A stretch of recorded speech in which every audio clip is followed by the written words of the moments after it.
You have one unheard message. Okay, it's 3 a.m. My shoes are gone.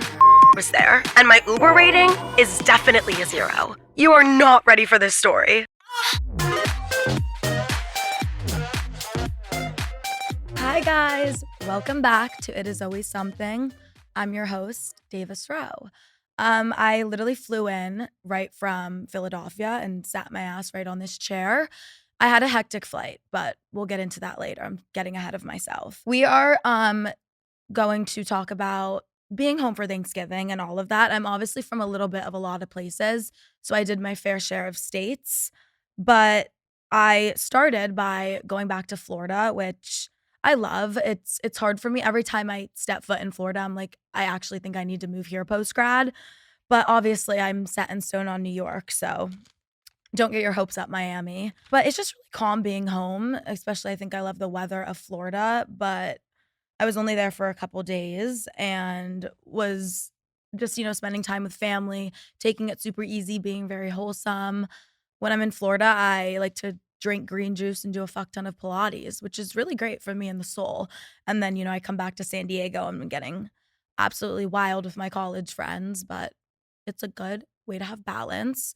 So I was there for a few days and then last minute got a flight. A bunch of my friends didn't even go home because the flights were crazy expensive. And something I do, and like as well, my family does as well, which isn't the best thing ever. Something I do and my family does as well is I will never get a flight like too far in advance. I can't commit to that long of a timeline. I can't even tell you what I'm doing tomorrow. So when I'm getting these flights and paying a big amount for them, it's you have to be set in stone on that. So again, all my friends were paying like a couple grand. I found a flight that was like a one-way right into Sarasota, booked that.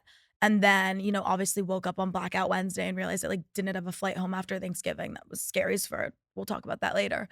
But fly in to Sarasota, spend some time there. And then I hopped on a last minute flight with my dad. And my dad was on this my dad could not care less about the way he is traveling. He could fall asleep quite literally anywhere. So he booked some Frontier flight back of the plane and he's so happy. Like that is like his everything. So there was like no flights left. Everything was crazy expensive because, I just booked what I could. So I hopped on his flight with him and I had taken these antibiotics that I am on constantly. And like, I just have had so many of these like health problems I talked about this a little on my TikTok with like my IUD and birth control and switching it all around and just being a girl is so tough. And, it's funny because I bet if men were out here having periods, it definitely would be covered by insurance, but that's a topic for another day. So dealing with all these health problems, been pretty brutal, on hella antibiotics. And I hate stuff like that. I hate putting anything into my body that doesn't need to be there. So already, not too happy about it. And obviously I have a few glasses of wine before my flight with my dad. And I was so ill the entire flight. It was like the worst thing of my life. So I'm on this Frontier flight and I'll stay here and tell you guys a story if you're going to kick your feet and giggle. But if you're just going to be like disgusted, what's the point? We're wasting both of our times. But to say I go into this Frontier bathroom to I don't know, I was sick. So just make myself feel better, splash some water on my face. And this bathroom was a crime scene. And like, I'm just not being dramatic. And I don't have to sit here and give you explicit details, but obviously it wasn't blood. It was other like foul things. It was the most vile thing I've ever seen. And I'm already like dying from these antibiotics and the full bottle of wine I decided to drink. And it just really didn't go down well. Usually the wine, makes me calm before my flight. No, it didn't do that because of the antibiotics. So like, be very careful. I know you usually aren't supposed to drink on antibiotics because it's just doesn't make them work as well or whatever, but there's obviously some that can make you severely sick, and that's exactly what happened to me. So then I arrive into PA after my amazing first class flight on Dubai Air. For me, I have a lot of hometowns, it feels like, and there's different things that come from each of my hometowns. Like I have a really good girl group from Florida. That's like all my closest girlfriends. But then I also have like my ride or die best girlfriends as well that I grew up with in Philly. And then I also have a lot of guy friends I grew up with. I don't have very many guy friends in Florida. but I have a lot in Philly. So, I just have a lot of different things in a lot of different places. And when I was living in Philadelphia, I wasn't even like posting on social media. I mean, don't get me wrong, I've always been the exact same person, but everyone changes. It's undeniable. You go through a little bit of change when you go to college, realize things, go through stuff, get a new job like the one I'm doing. And it's just kind of weird to me to go back to Philly and like be in that place because last time I was there, it was like a person who doesn't even like, I feel like I don't even know that girl anymore. And that's so dramatic. That sounds like it's so harsh, but I like picked up and moved literally middle of my sophomore year and kind of never looked back. So then I like go to Philly and it's like that TikTok, it's like, "Hey, how y'all doing?" Like that's how I kind of feel when I step into Philadelphia. So when I go, I just kind of try to spend a lot of those times and days I'm there with my grandparents and my close friends that I grew up with. My best friend Laura, who like needs to come on the podcast, she's been my best friend literally since I can remember. She's like a sister, and she was telling me that she's actually watched every single one of my podcast episodes, but she was like, "I don't necessarily sit there and take notes. I just kind of play it as a background show. But if you ever say something truly of importance, like I clock it and I hear it. So I bet you saying your name, you're like tuned in and your ears are perking up." Um, and as my grandparents obviously get older, it's important to me to like be staying with them and hanging out with them. And also, I don't know why it took me like maturing to realize this, but it's like I can either, here are my options. Like I can either hang out with my grandparents who are also like not your typical grandparents. Like these grandparents also are on my dad's side, so like the Grace Kelly side. So she just has so much cool lore. Like she was literally Grace Kelly's flower girl at her wedding. Like she was on the cover of 17 magazine. Like I honestly need to get my grandma on the podcast. She actually listens to my podcast episodes, which I'm like, "Oh my God, that's so great." But then at the same time, I'm like, "Oh my God, Granny, I'm so sorry for everything you must have heard in these episodes because sometimes it gets a little brutal out here."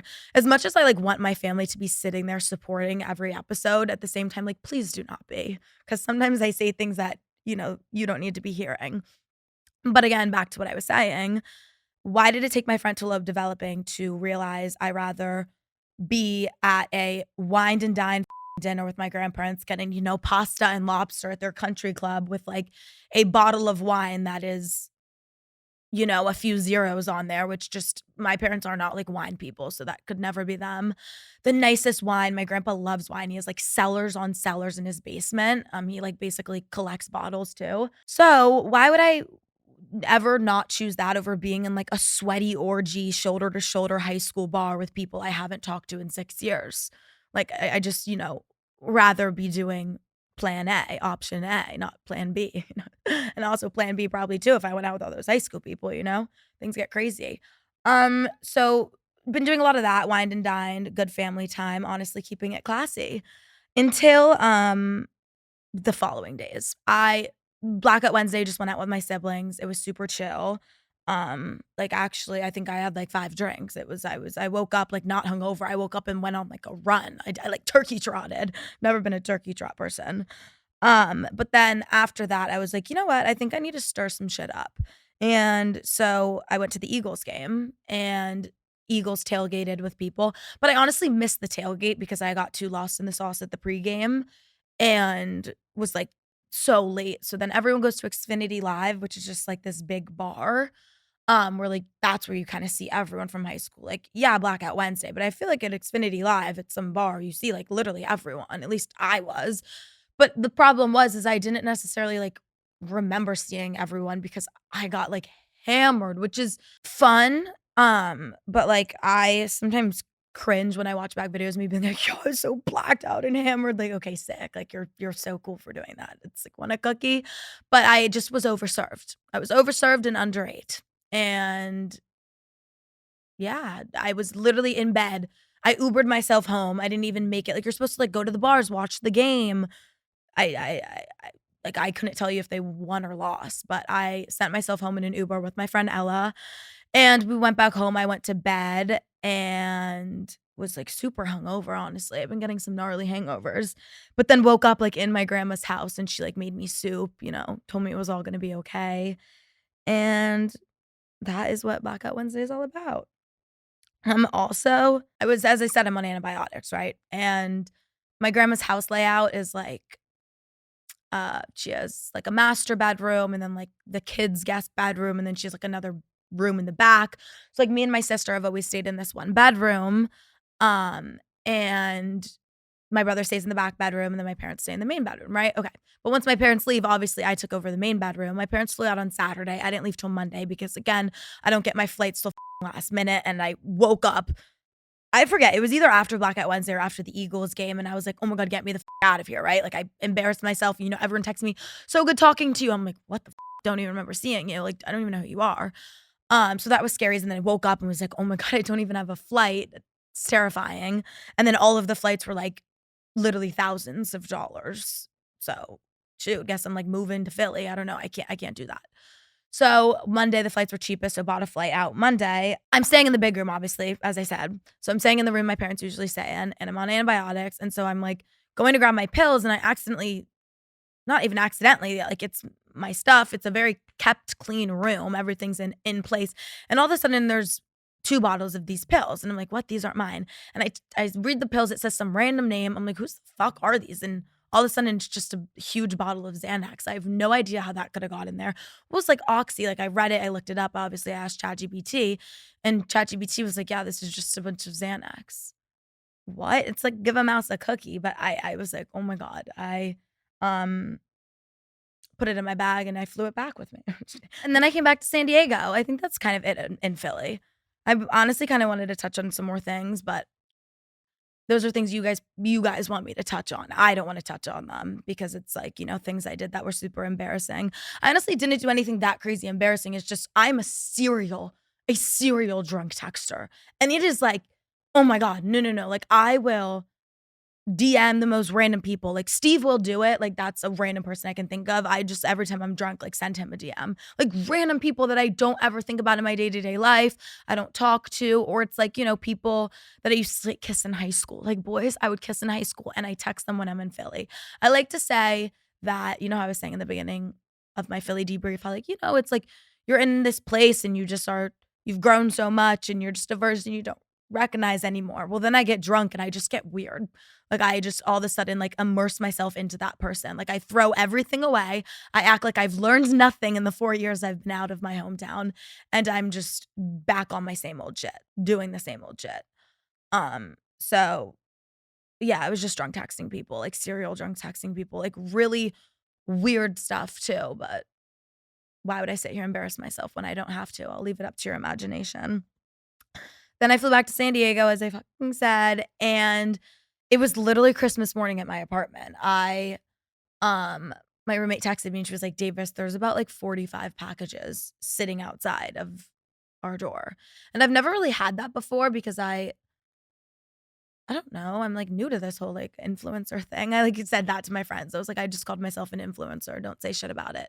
Because what else am I supposed to say? When I was home with my grandma, she like loves to tell everyone. She's like, oh, my granddaughter, she's an influencer. She posts on social media. Well, that's the bad part. She doesn't go into depth and be like, she posts on social media. She just loud and proud tells everyone like I'm an influencer.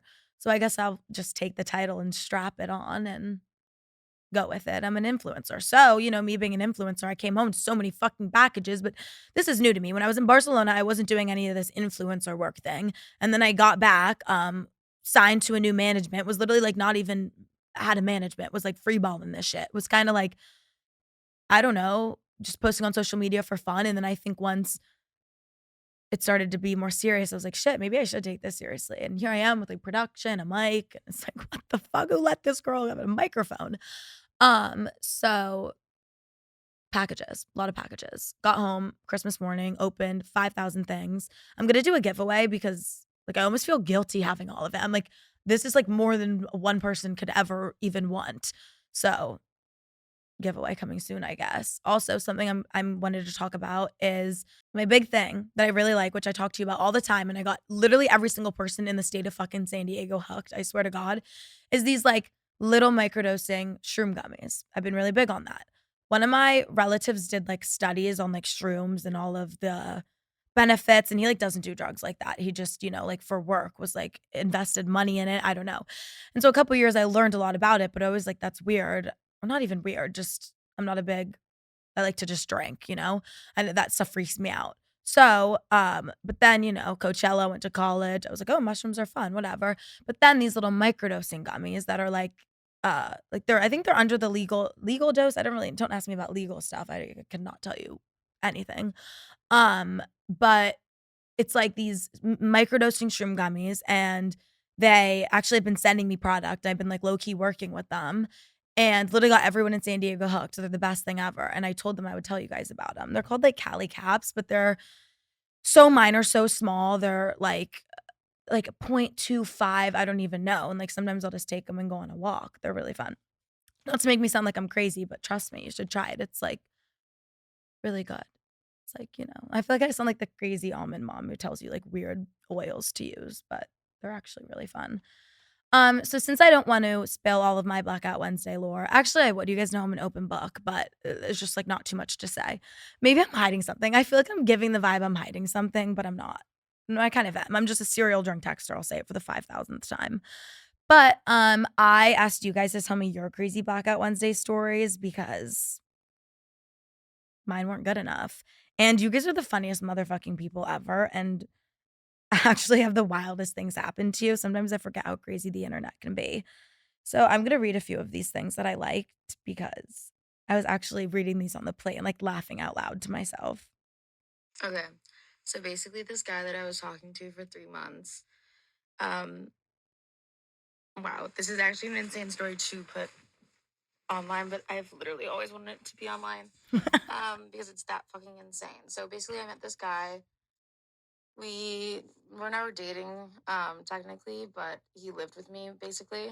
And I met his mom, she gave me a necklace on her birthday, took me out to dinner on her birthday. His entire friend group knew me. I was literally like, he told me he loved me, whatever, all that shit. And basically, we were graduating, and he said that he couldn't do long distance from San Jose to San Diego, and she just didn't want to like commit to like actually being in a relationship. And I was like, yeah, okay, chill, that's fine. And before he ended up leaving, he hooked up with a girl apparently who was visiting for the weekend on a girls' trip to San Diego. Keep in mind, we were still like slightly talking. We just weren't anything official.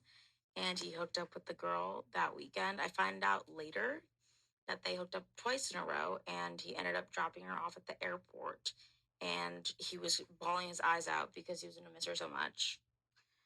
So I had no idea about that. On July 4th, I literally stopped talking to him because he kept FaceTiming me, even though he didn't want to be anything. And I was like, I'm not going to talk to you if you're going to keep calling me every day. Like, this is not healthy for me. So I can't talk to you anymore. Sorry.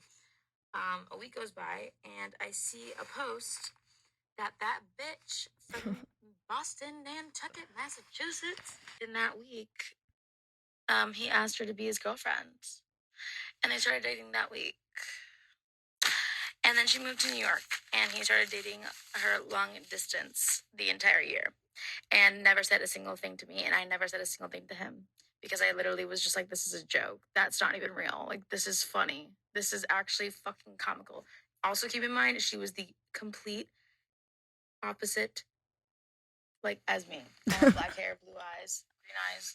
She had like blonde hair, like she was innocent, soft. I'm like just complete opposite. She was like the girl next door. And yeah, sorry, that was really long. But I can make it shorter. I'm laughing because I was laughing at the part of her saying it looked like nothing like her, because that's like, I remember when my ex-boyfriend would like constantly cheat on me, and I'd be like, well, just tell me she had blonde hair. Like, what is wrong with you? But it did somehow make me feel better, if she looked like me. I was like, maybe it's him missing me. People are fucking delusional. I'm delusional. You're delusional. Everyone's fucking delusional. But who's the most delusional? These men. That's the thing, is I've talked to my fair share of men, and I feel like none of them will ever, especially at this age, like in your 20s, none of them ever just tell the truth. And it's like, I don't know, maybe you're told to like let people down easy or do whatever, but I think at the end of the day, so many people would rather just have the truth. And like, men are so fucking weird about that. At least the 55 million I've talked to, every single one of them can't just like say it how it is. It's like, at the end of the day, it sucks to have the reality of like, okay, maybe he just didn't want to be with you, but 500 other million men do, who are honestly probably way cuter and will treat you way fucking better.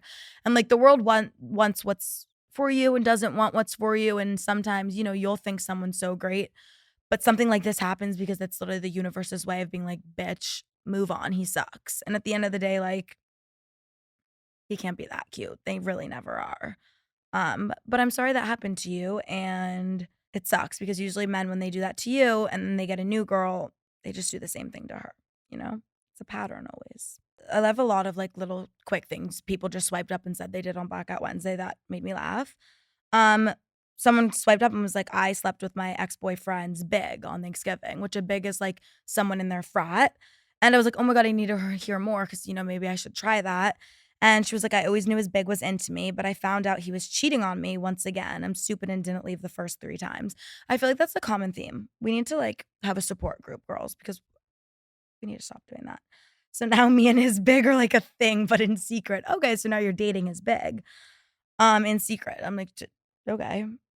It's not going to be very secret anymore. But we have a date function. His big's graduating. They both live in the house. They live in the same house. That's fucking funny. I'm dead. Someone said these are a bunch of, again, just Blackout Wednesday stories. My ex called me from a random guy's phone when I was in bed with my boyfriend of 3 years. Did you answer? That's my question. Oh my God. This is wild. I a 40-year-old allegedly married man in a random person's backyard. See, this is one of the things, like if I read this earlier, I would have been like, tell me more. And then we would have been in an in-depth conversation on the plane. I literally was in in-depth conversation with so many of you and I was like speechless. Hence why I said your stories are better than mine. I sent mine through DM. It's just disgusting and bitchy, but that can be your butt. The bathroom line at the bar was diabolical. As you know, I really had to pee. Oh my God, guys, I'm the worst at that. If I'm drunk and I have to pee, I'm peeing. And like my friends could sit here and actually tally off all the places I've taken a Waz. It's so bad. Like, I'm like, bro, you're in public. When I'm drunk, doesn't matter. And you know, I really had to pee. Girl, I know. I stood in the corner and spread my legs open and proceeded to piss on the middle of the floor. I was wearing a skirt, thankfully. Oh my God, thank God. That was my first question. But my feet were placed unusually wide apart. Like, bro, I can't, unusually wide apart. Anyway, this girl from high school, cunt, by the way, good to know, tried to call me out. Tried to call you out on pissing on the floor. I mean, kind of valid, but I'd piss on the floor too, so I'm not judging. So I proceeded to call her a bitch and then followed it with ugly bitch and then walked out. I then got even more shit-faced, went home, and damn near had sexual intercourse with a cheesy gordita crunch and a Crunchwrap Supreme. Moral of the story is, honestly, I'm disgusting and a bitch, but I don't give a fuck, honestly. I support all of that. I always say it's way better to go home to a Crunchwrap Supreme than some man's mid-ass. And I'll die on that hill. Apparently, I've told my boyfriend of 2 years that I'm the life of the party and he's ruining my vibe. Yeah, that's like the fucking Vogue article about the boyfriends and it being cringy and ruining your vibe. I just personally think, like, this is something I always kind of told my ex-boyfriend, or like, I was gonna say when I was like shopping for a boyfriend, which is true, you know, when I was, you know, going through my roster, testing them, quizzing them, I would be like, I am never gonna stop being myself, which is like the good and the bad, emphasis on the bad, you know, especially as a senior in college currently, you're gonna have those crazy nights. And I also don't think it's valid for a man to be 100% confident and secure being in a relationship with a girl who parties 24/7, goes out, posts crazy things, talks the way I do online, says outrageous things, makes sexual jokes maybe. I get how a man might not be 100% confident and secure, but there is a man who will be, and I'll find him, and I don't need to, you know, change myself for that. But I also am not asking no man to ever change himself and, you know, be comfortable with something he's not comfortable with. And to date me takes a rare breed, you know, and I think it gives me hope because, you know, my mom's also a rare, I used to not be able to say my R's when I was little, and sometimes it comes out. Rare breed. And my mom's the same way. And she found my father, who compliments her very well, as you can see on the sweat-cetos on Thanksgiving that they do every year, the matching ones. It's like she found someone who matched her freak, and I need to do the same. So that's just my advice to you is, honestly, most men will ruin your party girl vibe. But even like, again, I don't know Alex Earl personally, but from what I see online, I feel like she's also someone who found a really good balance of like being herself, being a party girl, and finding a man who like loves and trusts that. Because at the end of the day, if you don't have trust, you don't have anything. And again, when I was shopping for my boyfriend a few months ago, I would tell them and be like, listen, like, because I do these things, like, I'm still the most loyal person ever on. And also, unlike all these men who just fucking lie, I am so honest. Like, if I don't like you anymore or I like did something unloyal, I will immediately tell you. And like, I stand by that. It was always like, I know my ex a lot of the times would be like, you're not telling me this. And it's always projection. If a man is sitting there telling you you're lying and you're being truthful, it's projection because they're lying. Because I feel like women don't usually lie in relationships. It's usually the man, but maybe I'm biased. I got a lot of people saying they slept with their ex, and I honestly support that. I support it. I like it. I think it's fun. I think it's YOLO. It's whatever. This one is so funny. I was fucking geeking about this. This girl went to a psychic the day after Blackout Wednesday, and she got told by the psychic that her ex is gonna turn abusive as she goes back. And like this girl is telling me how it's like we were talking about it a little on the plane, how it wasn't like the psychic being like, saying that. Like the psychic was genuinely convincing her, like, oh my God, no, I see in your future, like it's bad. Like he's gonna get super angry and mean, like you have to stay away. Fuck, I want a psychic to tell me that. I'd never go back. Well, actually, it's not that. I don't have an ex that I'm going back to, but if I did and a psychic told me that, I'd totally run the other direction. So maybe I should find her contact so you girls can book her. Basically, my high school ex-boyfriend and I have been on and off for like 2 years now, but always seem to come back to each other. It's to the point where I feel like I literally need an exorcism. LMFAO. I'm dead. I literally went home with someone else the Thursday before break, and started crying because I missed my ex. No, and made up a story that it was my first time having sex. It's not. I have 10 plus bodies at that point.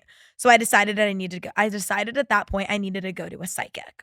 The psychic completely crushed any feelings I have for him and actually gave me closure. She told me about how it's just a trauma bond. That's so true. Like I could sit here and talk about that. It's just comfort. Like it's so easy to like, snuggle with a man, have him. It's like for me, it was always like when I'm out partying, I'm not thinking of you. But when I'm in my bed on a Sunday wanting snuggles, like I'm thinking of you. But my point here is the man you're going to marry, you will be thinking about when you're out partying, because you'll be like, fuck, where's my partner in crime who should be partying with me? But back to your story.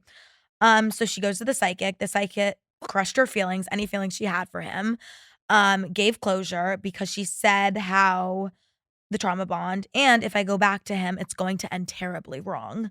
She said she doesn't mean a breakup. She means he's going to become super crazy and abusive. But she said, I'm going to meet my soulmate once I do my cord cutting ritual to completely get over my ex. Okay. She said she also showed her a picture of the ex-boyfriend, and the psychic described him to a T. She showed him a picture, and then the psychic describes like exactly who he is and how he acts. But I highly recommend going to a psychic to get over your ex-boyfriend because it worked for me. Although if I don't meet my soulmate in the next few months, I'll be pissed. And she said she'll keep me updated. That is so fucking funny. I love that. So go to a fucking psychic if you need to get over your ex. It's honestly a super good idea. A guy threw a beer at me, so I punched him in his face with no hesitation. Fucking pop off queen. I had my friend Maddie, if you guys remember, you should, on the podcast. It wasn't the last episode with Gracie, but the one before that. And Maddie is my friend who actually has the craziest fucking lore always. Like she will call me and I just never know what's going to come out of that girl's mouth. She told me she wanted me to tell this on the pod, hence why I'm telling it. But her roommate punched her in the face. Like she went to her roommate's hometown for Blackout Wednesday, right? All of a sudden I'm getting spam texts at 6 a.m. from Maddie. And she's like, I'm on a flight. Like I'm flying back to San Diego. She was in some part of LA because I guess she drove with her roommate. Couldn't drive back with her, obviously. And she was just saying how her roommate, it's her first time living with this girl. They've been friends for the past couple of years. And she told me some red flags because I asked, I'm like, was there anything that, pointed towards that she was going to sock you in the face? And listen, like I've had my fair share of, I titty twisted a girl one time, but I've maybe slapped a few people. And I don't think I've slapped a girl. I've never slapped a girl. I've been drunk and slapped my guy friends in the face. And that's like the most aggressive I've got. Like I even personally, like I'm crazy, but I would never suck one of my friends in the face. Like you need to go to the psychic for yourself at that point. and spam calling me, telling me her roommate punched her in the face. So again, as I said, I asked if there was signs. And she's like, well, she would always tell me in high school, she would like, like fight a bitch and like take her outside and like, fuck, I don't know. And Maddie kind of just thought it was more of like, an exaggeration. Like, oh my God, I beat that bitch up. No, no, no. This girl was actually beating bitches up in high school. So Maddie's like trying to literally get out of her lease. And then I was telling you, Maddie was the one who we sat here and talked about like all her living problems junior year. So, poor girl is just going through it again. Flew back from San Diego and now I hopefully is trying to file a police report on this roommate. But that's, speaking of getting punched in the face, my friend Maddie also got punched in the face on Blackout Wednesday. So this is a good one. Like, this is like what Blackout Wednesday is about. This girl said, I got kicked out 3 times at the bar, snuck back in, and then I threw up in my hand at the bar. Like, that's what Blackout Wednesday is really about. And I said, I'm crying. I want to hear more. And she said, dude, my phone was so broken at the time. Half my screen was black, and I somehow ordered an Uber to the right address, back to my friend's place, took an Adderall before going out. Big mistake. Yeah, I like didn't know that was a thing. I like, again, am just pretty much only drink. And one time it was like, I think I was in Miami. It was some big night. And I was like, okay, I'll have an Adderall. Like, I'll be crazy. And I ended up blacking out so hard. And all of my friends who are prescribed Adderall, they were like, yeah, that's a thing. Like, if you drink on Adderall, you black out so hard. So be careful of that. Okay. So this girl texts her ex-boyfriend and says, I'm going to give code names. We'll call him Bruce. Okay. So she says, hi, Bruce, what are you doing? He responds, one word, drugs. She says, what's his name? Fuck. Bruce, right? Okay. Bruce, can you talk to me? Are you okay? Question mark. Bruce says, I don't care about, this is kind of sad. Okay, wait, it gets funny, I think. I don't care about anything anymore. And I miss hanging out. Okay, it gets funny, so get through the sadness. She says, I don't care about anything anymore. And I miss hanging out. She said, I miss you too, Bruce. I want you to know I'm here for you because regardless of what you're going through and what our relationship status is, I will always be here for you and love you and care for you. I am your biggest silent cheerleader. That's a nice text. I would send that if someone, was telling me their one word response, drugs is what they're doing. Like, that's a little startling and concerning, especially following it up with I don't care about anything. So she sends that really nice text, right, telling him she's concerned. He responds 3 words. I want to She says, that's what you have to say to me right now? And he says, sorry, I'm high. Smoking that pot. Like, what? I don't know. Okay. There's a kid named Bruce at my school too. Obviously, his name's not Bruce. And I said, I'm sobbing, crying. This is so funny. And she's like, I know. And I was like, fucking Bruce, bro. There's also a Bruce who goes to my school. He doesn't go to SDSU, right? Responds, oh no, baby. He's not even in college. He works at a retail grocery store as a grown man. I said, I'm fucking dying, bro. I love you. This girl said, also, this one, like, she said, my sister fell outside of the bar and cracked her head open. That's a crazy Blackout Wednesday. That's terrifying. I actually saw like so many people got like injured on Blackout Friday. I feel like that happens every year. It's honestly probably a big selling point for the hospital those days. And I said, stop. No. Did you go to the hospital or keep drinking? Valid question, right? She said it was at the bar, was closing, and I was too drunk to deal with her. So her friends called her dad. The dad came and he dealt with it. Good. I'm glad it was dealt with. Okay, thank you guys so much for watching. I hope you had an amazing time at home with your families and ate a lot of turkey and mashed potatoes and stuffing and gravy. I love Thanksgiving food. As always, you guys can find me on Instagram at DavisRow_. My YouTube to watch this is Davis_Row. And my Snapchat, I'm trying to post more on Snapchat because it's actually, I always post on Snapchat. That's something you guys should follow me on. That's where I show my true motherfucking colors. Because, Instagram, TikTok, I have to be a little more proper. But when I have any slight alcohol in my system, one sip, like I'm just spamming my story. And not to toot my own horn, but I think I'm pretty fucking hilarious, especially on Snapchat. Like, you guys actually should really follow me. Really follow me on Snapchat. It's Davis Row. But it's 3 S's and 4 E's because when I was in Mykonos over the summer, I got one of those DMs that like everyone gets, telling you you're getting hacked. Obviously, you're not getting hacked. And I fully thought I was getting hacked and was like, oh my God, like this random account knows I'm getting hacked. I'm going to send this random account like my password. I don't even know what happened. So then I quickly, kind of instantly realized after doing that and changed all my usernames, all my passwords. So that's why my Snapchat is like, gives you an aneurysm when you try to read it. But Davis Row, 3 S's, 4 E's. don't forget it. Bye, guys. I love you all, and I'll see you next week. Thank you.